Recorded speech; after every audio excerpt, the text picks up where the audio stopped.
Hello and welcome to this Profit Protector Pro video. I hope you're doing well, and today I just wanted to have a talk with you. Well, because it's a video I'll be talking at you, but hopefully there's quite a bit that you can take away from this video, even if it's just food for thought. That's basically my main aim. I just want to give you some food for thought, and I wanted to talk about Amazon 2025. Let's do it. But before I do that, I just want to say Happy New Year. I don't think I've said it on this channel yet. We are a few days in, so I'm a little bit late. But there we go. So we're a few days in. I hope that the Christmas period was excellent for you. I just hope all of Q4 was excellent for you, actually. And I'm very sure it was. I'm hoping that you have taken a break. And if you've not taken a break, make sure you get a little break in. Because it's just really important, no matter what you do in life, to have a little you time and to not think about work and to, just relax. It's really important to have those little breaks, and not just at the end of the year, just throughout the year. Make sure that you're getting in some breaks here and there, because everyone needs it. Look after yourself. And yeah, I'm sure that you had a really great Q4, and are well rested and looking forward to a brilliant 2025. So let's get right into it. Let's firstly talk a little bit about 2024. So just based on what I had seen and heard in the Amazon space overall, it looks like a lot of you guys were putting in a lot of hard work into your Amazon businesses in order to, build it up to the point where you can reap a lot more rewards this year. So if that was you putting in that hard work, this is your year. But if you've recently gotten started with Amazon, or you're deciding that this is going to be the year where you really, really grind and graft to reap more rewards in 2026, then the very best of luck to you. You can do it. But to those of you that did that in 2024, then this is going to be a great year for you. And on the back of that, let's just talk about a few of the things that happened towards the end of 2024 and what we can potentially look out for this year. So towards the end of the year, obviously that's when Amazon like to make the changes and do stuff. Towards the end of 2024, obviously Amazon introduced their new bundling policy, which predominantly affects all of you guys in the US. And obviously that means, in a nutshell, you can't sell a bundle unless that brand is already selling it, basically. And obviously initially it felt like lots of bundle options were shot down, but Amazon heard your feedback. They listened and they clarified that new policy even further, and you can check all of that out. It's in all of the Amazon articles that they've written about it. They have clarified that even further. So bundles is not a thing that's gone down in flames. And obviously just following everything that they've set out, keeping your bundles compliant and so forth, you won't have any problems. Whether or not that comes to the EU and UK is yet to be seen at this point in time. If that does happen, I will probably be updating you guys here as well. It's just predominantly US, and hopefully at this point you have gotten accustomed to it. And for all of you in the UK and EU, my advice to you is to be prepared. And if it doesn't happen, all's well and good, everything stays the same. But if it does happen, you'll be really grateful that you prepared for it in advance. So my advice to you in the UK and EU would be to read up on what's gone on in the US about the Amazon compliant bundles and what the exact rules are, because if Amazon are to implement that, chances are it will be very similar. So my advice to you would be to dedicate a portion of your inventory and a portion of your time as well to be finding these Amazon compliant bundles. And if they work out for you, they work out for you. It's a great asset to your inventory. And if it doesn't go ahead, you'll wonder why they're even there. And that's what you want, as opposed to these rules coming into play and all of a sudden you hit and you've got to really reassess the whole bundling game. So that would be my advice to you, to just do a little bit of preparation in advance and think about, if this came to the UK and EU, would it really do me in? Or set aside a little bit of time to see if you can find some Amazon compliant bundles. And that's basically, as I say, if the brand is basically selling that bundle themselves. If they have gone ahead and done it, then you can go ahead and do it too. So obviously there was the bundling stuff that happened, and Amazon were basically stopping new applications for selling certain things in the midst of Q4. Truthfully, Amazon throw a little bit of a spanner into the works most Q4s. I don't know why, they just do.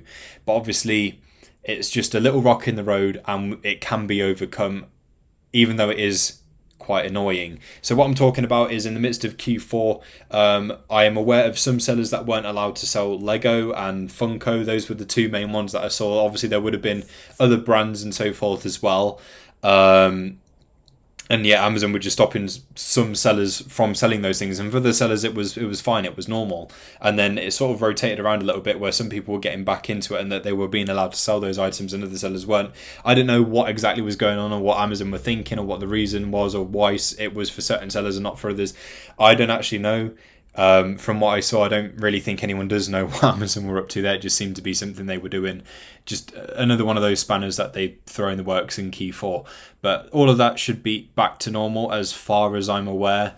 So if that affected you, then hopefully you were able to cope really well with that situation, and then it just helps you prepare for if that was to happen in future. What did you do in that situation to kind of like work around it? Did you have to find spend time finding products to replace those ones so you were still driving in like similar sales and profits and so forth? Like, what did you do?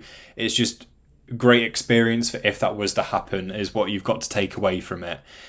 With every sort of like thing that happens, there's always something behind it that you can learn or take away from it, just experience wise, so you're prepared for if and when that happens again. And on a positive note, at the end of the year, Amazon announced that they will be opening up Amazon Ireland. Now, I had a question the other day about how people in Ireland were able to use Amazon if there wasn't an actual like Irish marketplace. And the thing is, they would have to use another Amazon marketplace, so predominantly Amazon UK. And then of course there would be like fees and so forth. Like, it was just a bit if you were in Ireland trying to use Amazon. So you'd have to use a different marketplace, but now Ireland is getting its very own marketplace, and so that's great for both customers and sellers alike, because for customers it'll be easy, they can just order Amazon stuff and not have to worry about anything. For sellers, it's a great new opportunity because it's a whole new marketplace. And even though Ireland, when you look at it in the grand scheme of things, is that little bit of rock in the middle of the world, there are customers there nonetheless. It's a brand new customer base. Very exciting stuff. And Amazon are opening up that marketplace. So very exciting opportunity. If you are wanting to sell into Ireland, I would advise checking out the article, as Amazon have advised what it is that you can do to prepare for the opening of the Irish marketplace. From a Profit Protector Pro standpoint, we are aware of it, and we have added implementing Amazon Ireland to our features list at this point in time. Now, at the end of last year as well, unfortunately, we announced the closure of Skewify. So that will predominantly affect you if you are a Skewify user in the UK, basically. However, on a better note, pretty much everything that was in Skewify will be slowly implemented into Profit Protector Pro, as and when those sorts of things can be done, because it's not going to be a simple copy and paste kind of job with the features. There's a lot of development involved with that. It's going to be quite a big task to move all that stuff across, and it will be sort of like feature by feature from what I'm aware. So eventually over time, those features in Skewify, those inventory management, profit analytics features, will be slowly drafted into Profit Protector Pro. So it will become even more useful than it already is, because not only do you have the repricing side of things, but you will also have an inventory management, profit analytics kind of thing in there as well. And if you ask me, those kinds of things benefit each other big time. So there is always a silver lining to these things, and we're very much looking forward for those features to come to Profit Protector Pro over the course of the next year or so. Okay, so very exciting stuff there. And sort of the last thing I wanted to talk about was, what is it that you want to do this year? Like, what is it that you plan to do this 2025? If it's as simple as keep doing what you're doing, you want to make X amount each month, and by the end of the year make however much, then you keep doing that. There's absolutely nothing wrong with that whatsoever. But if you're looking to do something a little bit more than just hit a financial target, then what is it that you want to do? Is this the year that you hire a virtual assistant? Is this the year that you try a new software? Is this the year that you start introducing a prep center into your Amazon business to take a load of literal weight off of your shoulders? Is this the year that you change the way that certain bits of your business work? Is it time for reassessment of your inventory to see if there's anything potentially, dragging down the business somewhat? Are they dragging down your figures somewhat? Because if so, if there's any items like that, my advice would be to basically cut them out and find stuff that does work to replace them. As we know, things in Amazon can change like the weather. So in terms of profitability and stuff, sometimes stuff can do really well for a period of time. It can even be a case where you might have something that's done really well for 2 years, but now it's on its way out. And that's natural. That can happen. But the important thing is not to let it weigh us down and drag us down. So it's really important every now and then to have a bit of an inventory reassessment and see if there's anything like that that just doesn't really work, that just doesn't really make sense anymore. So I would always urge reanalysis when you go to replen items, just to make sure that those things are still going to serve you. And if it's the case of, you are looking to outsource certain tasks, and if you're in the UK, I can recommend Skewific Prep Center to you. That operation has been going really, really, really well. We're super proud of that project. And we've basically got lots and lots and lots of happy Amazon sellers who are using that prep center. If you're looking for new software, then perhaps ease up your sourcing by using Sellability, which is coming to the US very, very, very, very, very soon. We are not far away from that right now. US sellers are testing US Sellability as we speak. So that's what I mean by it's not very far away at all. Looking to hire a VA, are you going to do that through an agency? Are you going to put out a Facebook post and run a number of interviews before Q1 is out, or during Q2, or whenever it is you plan to do it? What is it that you want to do this year? My advice to you would be to draw out a plan, like literally on a bit of paper, or do it on a spreadsheet, or buy a planner, whatever it is you want to do. Make a plan. What do you want to have done by the end of Q1, 2, 3, 4? If you want to split that up into months and have it whereby you have a plan of action for what you want to do each month, that's great. A key part of business is the planning, and for the experienced Amazon seller, you will already have in mind what it is you want to do this coming Q4, even though we've just finished Q4.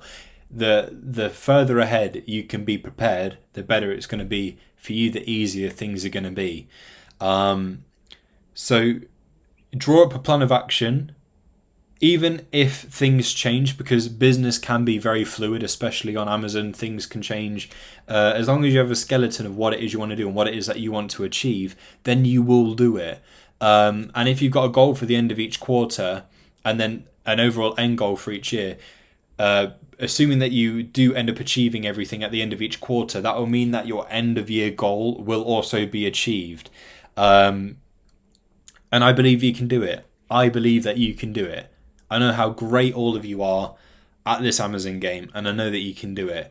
I also hear bits about Amazon reducing their fees, their FBA fees, which is great news for everyone. And as I know more about it, as more is revealed on that, I'll probably do another video about it. But from what I have seen, from what I have read in several places, it looks like Amazon may be reducing their FBA fees. But there'll be more news on that as and when I have any. So yeah, stay tuned. We'll see what Amazon say. And yeah, as I mentioned at the start of the video, make sure that you are looking after yourself, that you take breaks. And, planning will also help you as well. Knowing what you're doing will help you out massively, rather than just being in limbo.